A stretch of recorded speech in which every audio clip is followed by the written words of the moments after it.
بسم اللہ الرحمن الرحیم۔ ثم پھر، تولی پھر گئے، تم من سے، بعدی بعد، ذالکا اس کے، من بعد ذالکا اس کے بعد، پس، لو اگر، لا نہ ہوتا، فضل اللہ اللہ کا، علیہ اوپر، کم تمہارے، واؤ اور رحمتو رحمت، ہو اس کی، لا البتہ، کن ہو جاتے، تم من سے، الخاسرین خسارہ پانے والوں۔ ثم تولیتم من بعد ذالک، پھر تم اس کے بعد پھر گئے، فلولا فضل اللہ علیکم ورحمتہ، پس اگر اللہ کا فضل اور اس کی رحمت تمہارے اوپر نہ ہوتی، لکنتم من الخاسرین، تو تم خسارہ پانے والوں میں سے ہو جاتے۔ ثم تولیتم، لیکن اس کے بعد پھر تم پھر گئے، من بعد ذالک، فلولا فضل اللہ علیکم، اگر اللہ تعالیٰ کا تمہارے اوپر فضل نہ ہوتا، ورحمتہ، اگر اس کی رحمت نہ ہوتی، لکنتم من الخاسرین، تو تم تو ہلاک ہو جاتے۔ خاسرین کا لفظ جو ہے، جو ہماری اردو زبان میں خسارے کے لیے آتا ہے، اور سورہ اصل میں کہا جاتا ہے کہ ان الانسان لفی الخسر، تو خسارہ ایسے نقصان کو کہا جاتا ہے کہ جس کی تلافی ہونا ناممکن ہو۔ تو اگر انسان اپنے کسی عمل سے اللہ تعالیٰ کو ناراض کر دے، قرآن کو ناراض کر دے، نبی کو ناراض کر دے، تو یہ ایسے نقصان ہیں جن کی کوئی تلافی جو ہے وہ انسان کسی چیز سے نہیں کر سکتا۔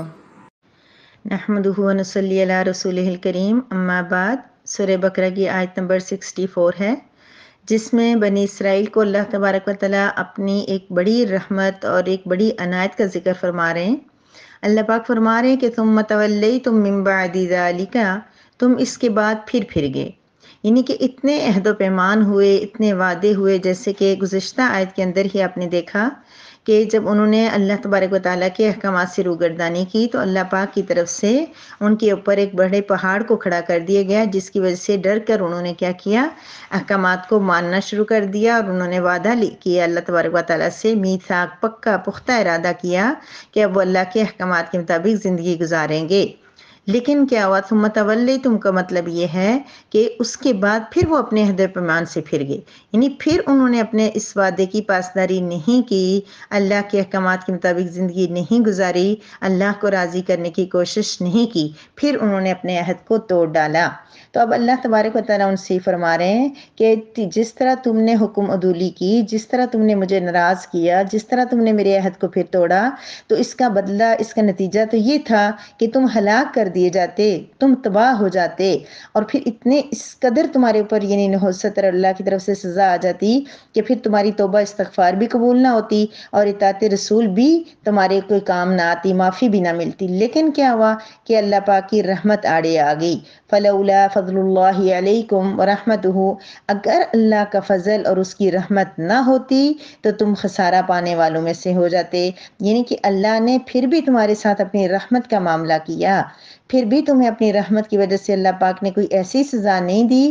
کہ جس کی وجہ سے یہاں عہد توڑنے کی وجہ سے تمہیں ہلاک کر دیا جاتا اور پھر تمہیں توبہ کی توفیق نصیب نہ ہوتی۔ ایک تو یہ ہے کہ اللہ کی جو رحمت ہے وہ عام ہے، وہ کیا ہے، اللہ کی جو دنیا میں رحمت ہے یہ سب کے لیے ہے، یعنی کہ دنیا میں اللہ تعالیٰ مومنوں پہ بھی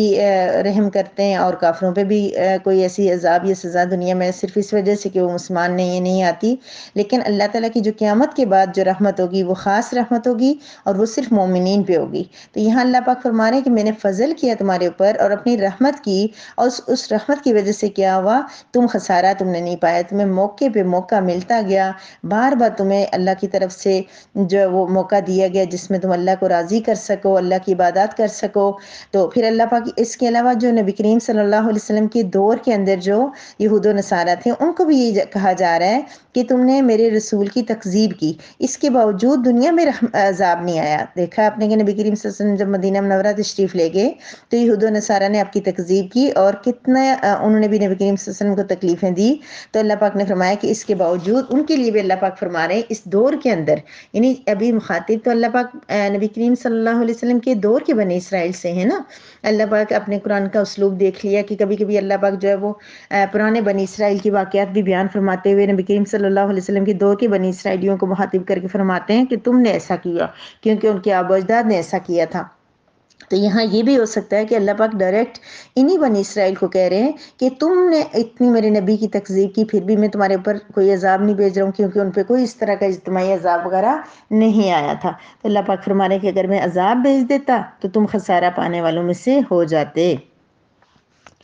اب بنی اسرائیل تو اپنے عذاب کو، اپنی سزا کو، جو بھی انہوں نے کیا ہے، پہنچ گئے ہیں۔ دنیا میں بھی ان کو ذلت و رسوائی ہوئی۔ ایک آیت میں ہم نے پڑھا ہے کہ یہودیوں کو دنیا میں، اسی گزشتہ آیت میں ہم نے پڑھا ہے کہ ان کو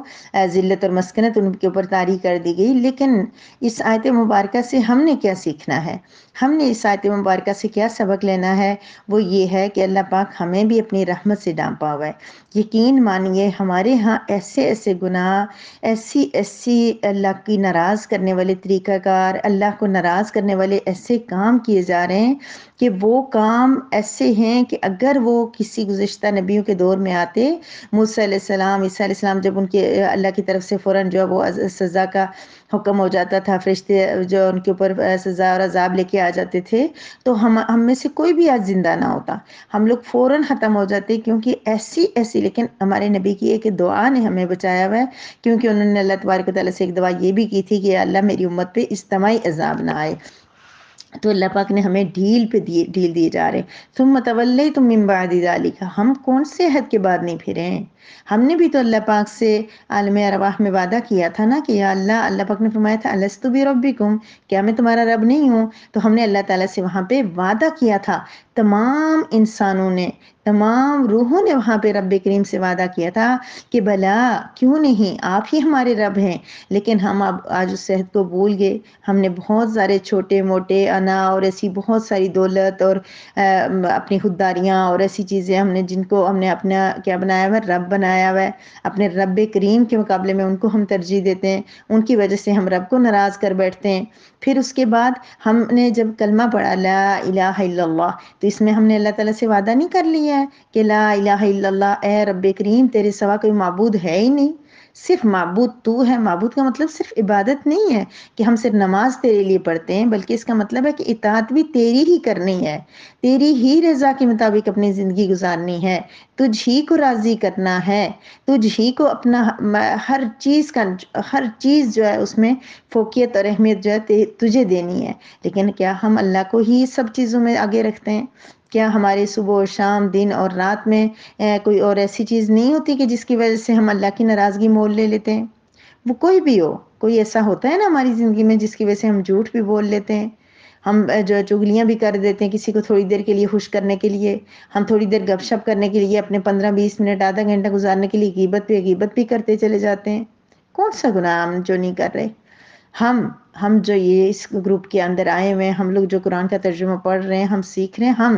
میں اور لوگوں کی بات نہیں کر رہی، اور تو بہت برائیاں ہیں، اللہ پاک معاف کرے، ہمارے معاشرے کے اندر بہت سارے گناہ ہیں، لیکن ہم لوگ بھی تو ایسی چھوٹی ایسی اللہ کی ناراضگیاں کرتے ہیں۔ ہم نے تو رب کریم کا یہ کلام جب شروع کیا ہے، ہم نے رب سے کہا کہ رب کریم کا پیغام ہم اس کو سمجھیں گے، کیوں سمجھیں گے؟ صرف اس لیے کہ ہم نے کوئی امتحان پاس کرنا ہے، صرف اس لیے کہ ہم نے کسی کو بتانا ہے کہ ہم نے قرآن پڑھا ہے؟ نہیں، کیوں ہم نے قرآن پڑھنا شروع کیا ہے؟ اس لیے کہ ہم نے کہا کہ یا اللہ ہم آپ کا یہ قرآن پڑھیں گے، اس کو سمجھیں گے کہ آپ ہم سے اس قرآن کے اندر کیا مانگ رہے ہیں، آپ ہم سے کیا کہہ رہے ہیں، پھر ہم اپنی زندگیاں اس طریقے کے مطابق گزاریں گے۔ میری پیاری بہنوں، ہم نے رب کریم سے وعدہ کر لیا ہے کہ ہم اور عام لڑکیوں میں فرق ہوگا، ہماری برداشت، ہماری ہمت، ہماری جو ہے دوسروں کے ساتھ ہمارے اخلاق، ہمارا رویہ چینج ہوگا، کیونکہ ہم کون ہیں؟ ہم تو اہل قرآن ہو گئے، ہم تو قرآن والے ہو گئے، ہمیں تو اللہ پاک نے قرآن کے ساتھ جوڑ دیا ہے، پھر ہم کیسے ان جیسے ہو سکتے ہیں؟ عام لوگوں جیسے ہم مختلف ہیں، ہم ان سے الگ ہو گئے ہیں۔ اب ہماری اور عام لڑکی، جس طرح عام لڑکی اپنے ہسبینڈ کے آگے چیختی چلاتی ہے، رشتہ داروں کے آگے لڑائیاں کرتی ہے، یا کسی چھوٹی سی بات کو ایشو بنا کے پورے خاندان کے اندر تباہی لے کے آ جاتی ہے، اور پورے خاندان ناراضگیاں اور دشمنیاں جو صدیوں تک ایک عورت کی وجہ سے چلتی ہیں، ہم اب ویسی عورت نہیں بن سکتے۔ ہم نے اللہ کا قرآن پڑھ لیا ہے، ہم نے اس پہ عمل کرنا ہے، ہم نے اللہ کی رضا والے اعمال کرنے ہیں، اور یہ ہم قرآن پڑھیں یا نہ پڑھیں، آپ کو بھی پتہ ہے، مجھے بھی پتہ ہے، چھوٹی کو بھی پتہ ہے، بڑے کو بھی پتہ ہے کہ اللہ کی رضا کس میں ہے۔ اللہ کی رضا اللہ کی اطاعت میں ہے، اللہ کی رضا نبی کریم صلی اللہ علیہ وسلم کے طریقے میں ہے، اللہ کی اطاعت نماز پابندی کے ساتھ 5 وقت کے اوپر پڑھنے میں ہے، اللہ کی اطاعت قرآن کی تلاوت میں ہے، اللہ کی اطاعت جھوٹ غیبت چغلی وغیرہ کو چھوڑنے میں ہے، اچھے اخلاق میں ہے، غریبوں کا خیال رکھنے پہ ہے۔ اچھا میں ایک بات اب سے شیئر کروں، میں 29 پارہ ایک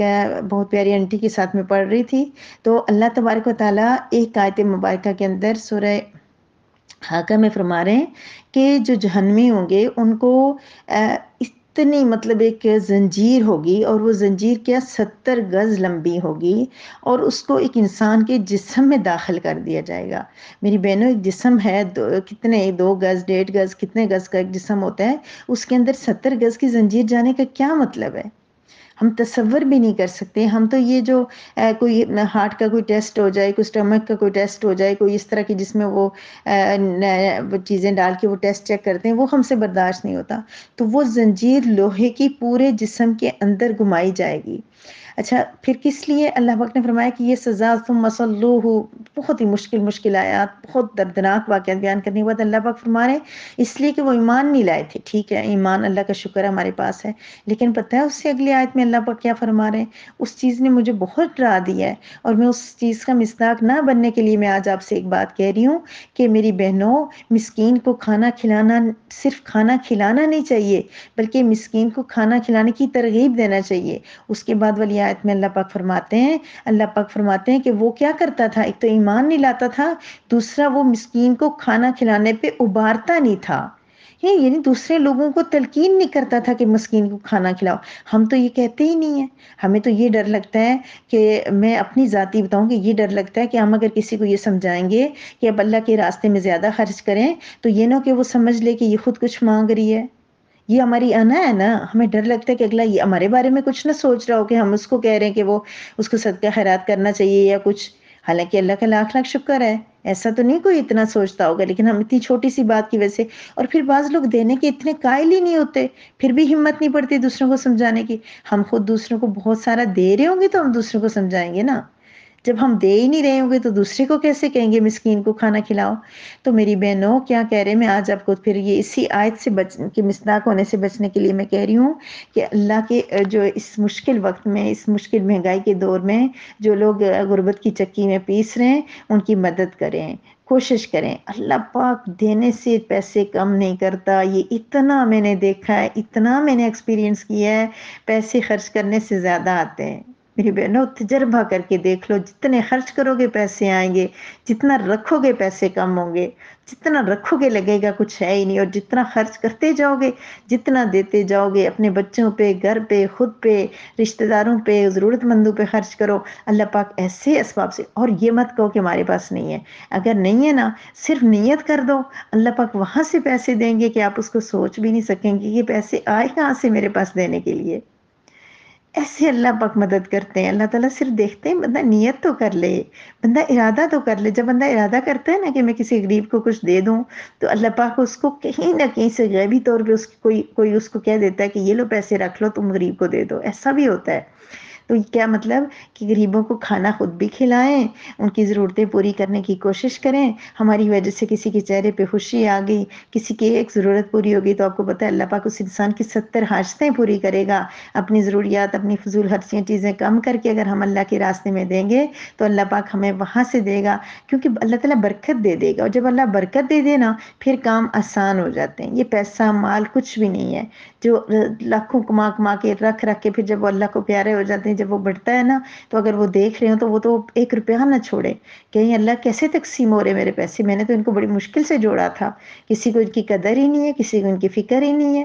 تو پیسے وہی ہیں جو ہم نے خرچ کر لیے، وہی ہمارے ہیں جو ہم نے دے دیے، اپنے بچوں پہ ہی لگا دو، گھر پہ لگا دو، رشتہ داروں پہ لگا دو، کہیں لگا دو، لیکن پیسے لگا دو، پیسوں سے محبت کرنا چھوڑ دو، زندگی آدھی آسان ہو جائے گی۔ جب ہمیں ٹینشن ہوتی ہے نا پیسے نہیں ہیں تو پھر اس ٹینشن کی وجہ سے جو تھوڑا بہت ملتا ہے اس سے بھی ہم انجوائے نہیں کر پاتے۔ بہرحال وہ آیت میرے ذہن میں آ گئی تھی جو یہاں پر نہیں ہے کہ دوسروں کو کھانا کھلانے کی ترغیب دینا، تو میں ترغیب دینے کے لیے میں بہت ڈر گئی تھی اس آیت سے، اسے بچنے کے لیے میں آپ سے یہ بات کہہ رہی ہوں۔ اللہ تبارک و تعالی ہمیں اپنی رضا والے اعمال کرنے کی توفیق عطا فرمائے، اور اللہ پاک ہم پہ اپنا خاص فضل فرمائے، رحمت فرمائے، اور خسارے والوں میں سے ہونے سے ہمیں بچا دے۔ وآخر دعوانا ان الحمد للہ رب العالمین۔